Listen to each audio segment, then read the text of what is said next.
Welcome to Late Night Love, where raw honesty meets the everyday. Tonight, we peel back the layers of modern relationships. Let's dive into the vulnerability, the betrayal, and the unexpected moments that remind us that love isn't always cinematic, it's messy, real, and unapologetically human. We are on to our relationship questions, my lovey. What do we've got going on? Okay, when did love become just groceries, work, and sleep? That's called life. That's not You're love. doing life together. Yeah, that's just part of living. You're going to have to do that whether you're with somebody or not. Welcome to the world. I mean, pick some time in human history where some form of that didn't exist. I'll wait. I'll be waiting a long time for it to happen because it never has. That's just the story of humanity. You gather your food, you make yourself useful to your community, and you rest and do it all over again the next day. That's what humanity is. Even the most independent people in human history, right? The fur trappers who would go off and conquer the edges of the earth, chasing whatever fur that they could go then sell, were providing a service to their community. Right? They were providing fur so other people wouldn't freeze. You might not see another human being for 2 years and then come back with a pile of pelts that you wouldn't believe some human being could carry. But that's what they did. Loners. Yeah, but even still, that's life. That's life. That's not love. Love is everything else in between. Okay. Feeling a bit down, resentful of my husband 9 days after birth. Can't be just hormones. He is not taking care of the baby. She wants a break. Well, yeah. Okay, you need to get his mother over there and so she can teach him, because you need a break. Well, this is always one of those difficult things, right? Because until you're just going to have to go and take it so he can become comfortable. Because a lot of times they're just, at this age, 9 days, men simply aren't comfortable, especially if it's the first one. If it's the second one, then you don't got no excuses. But the first one, your first child, you don't know what to do. You're afraid of breaking that thing. That's all it is. It's not that they're afraid of anything else. It's they're afraid of breaking that thing. Things little. We're clumsy. You know? We break things and put them back together and call it a success, right? That's not a good strategy when you're dealing with an infant. So there's a fear there, and the only way to get past that fear is to become competent. The only way to become competent is to be forced to do it. And the only way to become forced to do it is for her to go off with her sister, her best friend, go off and spend a couple hours at the spa or whatever, get your nails done or whatever the heck you want to do. Doesn't matter what it is. Go for a drive. Go get a massage. Who knows, right? Go out to eat. Plan a day. Go see the ocean. Yeah, just do something. Go spend half a day, whatever's makes you comfortable, and he'll survive. And he'll call his sister or his mother or somebody else to help him if he needs to. But once he gets through that first time, they become much better at it. But you've got to have that first time. Everybody does. So he's just afraid of that first time. Yeah. You don't even know it yet. But so once you pop the proverbial cherry, everybody kind of learns what they do and move on.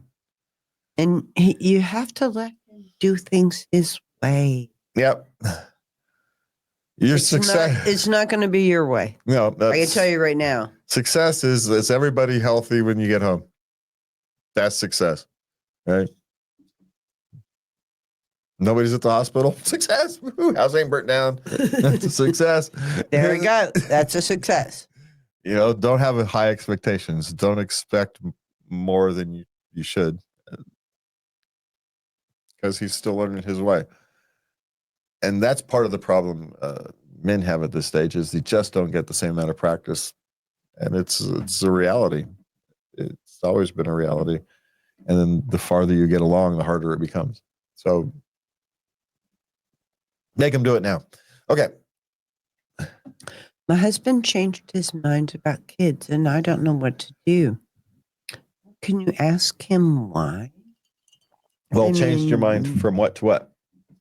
He didn't. He wanted kids, And now he doesn't. and now he doesn't. Why did he change? Yeah, you're gonna have to work through that. Because is it economics have changed, and so now he doesn't want kids anymore? Fear of economic change, so now they don't want kids anymore. Cultural change, the cultural flux, doesn't want to bring a kid into the world. Those are all valid fears. And you can't work through them until you work through them. So you're going to have to figure that one out. Just talk to him about it. Or if it's something more fundamental, which is scarier, right? Yeah. Yeah. He's no longer has a long-term faith in the relationship. And so kids don't seem prudent. Yeah. But given the upheaval of the world today, those other ones are just, if not more likely than that one. So I'd focus on the other ones, economics, cultural upheaval, that type of thing. Have that conversation. Yep. Okay. Is it weird that my husband intentionally pointed our Ring camera to his female coworker while alone on our porch together? It could be, I suppose. Well, what? Is it weird? I don't know. How weird is anything in the world these days? I don't know how weird it is. I mean, if you're worried about it, I don't know. This goes back to all those things. If it's the only thing, then it's that you're worried about, then there's nothing to worry about. If it's, a long list of yellow flags, then I suppose you'd look more closely. I don't know. I'd ask him. You could, but you have the Ring camera. You know exactly what was said. She didn't say anything about what was said or was happening on the Ring camera other than he pointed it out. So she knows what was or wasn't happening before or after. Okay. So there's nothing much to ask, except you're just going to come off as some crazy lady. Unless there's more than that. Crazy like a fox. Yeah, you're just going to come off. What is he up to? Hey, look, we got a new Ring camera. You know how much trouble that thing was to put in and actually hardwire? God, it was a royal pain in the butt. There's lots of things to discuss about a ring. Potentially talk to somebody about all kinds of nonsense.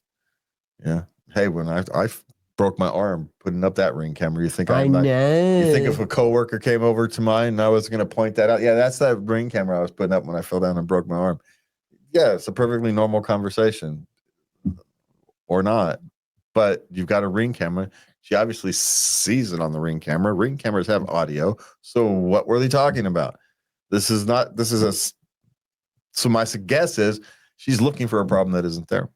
Because she has the answer. She has the freaking Ring camera. What was happening before he pointed it out? What were they saying? What were they talking about? You've got the answer. You've got the stinking camera with the audio. So I don't know. All right. What's next? I found out I was his second choice. Well, what do you mean by that? Okay. You mean like he asked someone to marry him 3 years ago, she said no, and so now he's marrying you? No.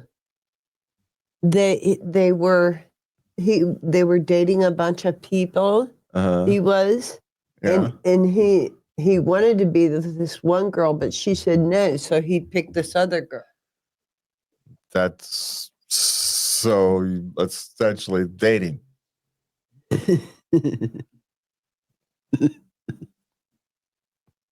Yeah. Yeah. I'm not sure what, yeah, this is just what happens. You know, we're, are we, how many of us are actually someone's first choice? You know, we've all been through life's ringer at that certain stages, right? Unless you're young. No, these people are in their 30s. You're third or fourth choice at this point, right? At best. We came together after Jazz and I, after 2 failed marriages. And we'd been around the block.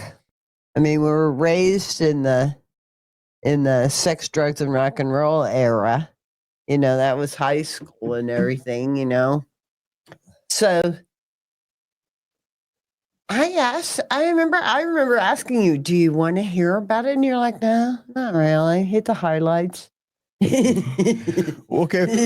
Well, I don't know if this is going to make her feel any better, or relate to it. But Brock Purdy, he was drafted last in the NFL draft.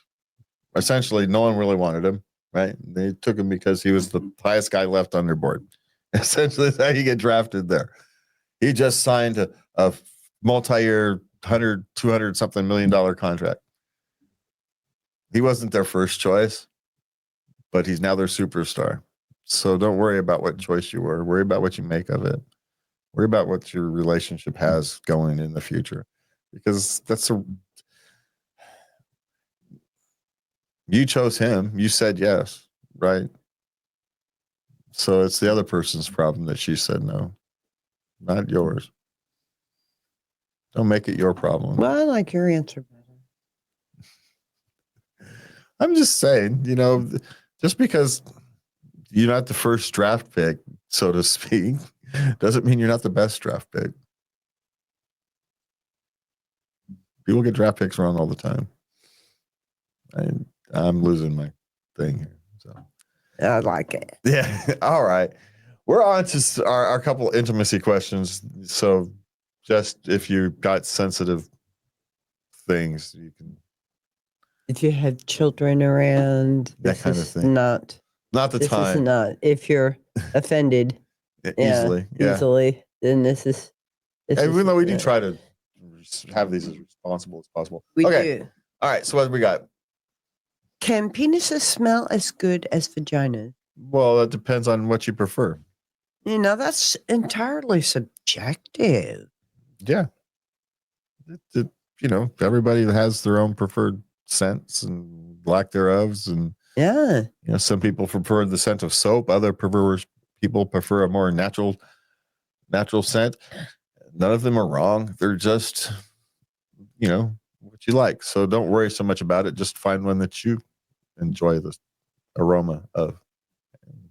So there's that. Okay. Girlfriend withdrew sex from me. No, I don't want it. See, she took it away because she was mad at him. Then she stopped being mad. And then so she goes, hey, you want to, you know? And he's like, no, I don't want to now. Yeah, because now she made it.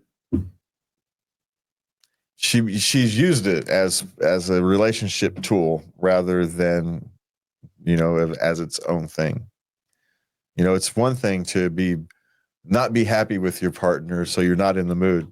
Perfectly reasonable, you know.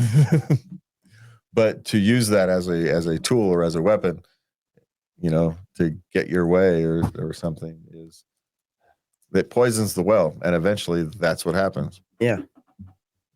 It's like keeping score in a relationship. It just doesn't end well.